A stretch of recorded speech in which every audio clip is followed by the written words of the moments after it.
রবীন্দ্রনাথ ঠাকুরের স্বামীলাভ।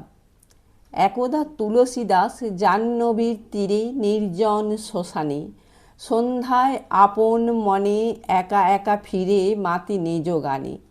হেরিলেন মৃতপতি চরণের তলে বসে আছে সতী, তারি সনে একসাথে এক চিতানলে মরিবারে মতি। সঙ্গীগণ মাঝে মাঝে আনন্দ চিৎকারে করে জয় নাদ, পুরোহিত ব্রাহ্মণেরা ঘেরি চারিধারে গাহে সাধুবাদ।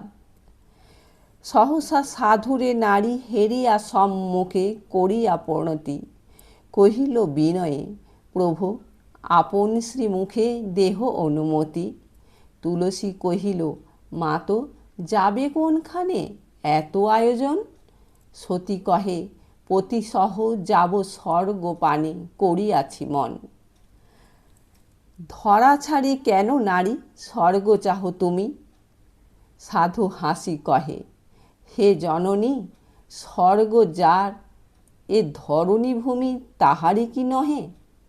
বুঝিতে না পারি কথা নারী রহে চাহি বিস্ময়ে অবাক, কহে জোর করো জোর করি স্বামী যদি পাই স্বর্গ দূরে থাক।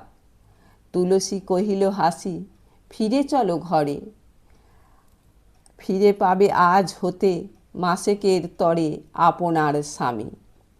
রমণী আশার বসে গৃহে ফিরে যায় শ্মশান ত্যাগী। তুলসী জাহ্নবী তীরে নিস্তব্ধ নেশায় রহিলেন জাগি। নারী রহে শুদ্ধ চিতে নির্জন ভবনে, তুলসী প্রত্যহ কি তাহারে মন্ত্র দেয় নারী এক মনে ধ্যায় অহরহ। 1 মাস পূর্ণ হতে প্রতিবেশী দলে আসি তার দ্বারে, শুধাইল পেলে স্বামী।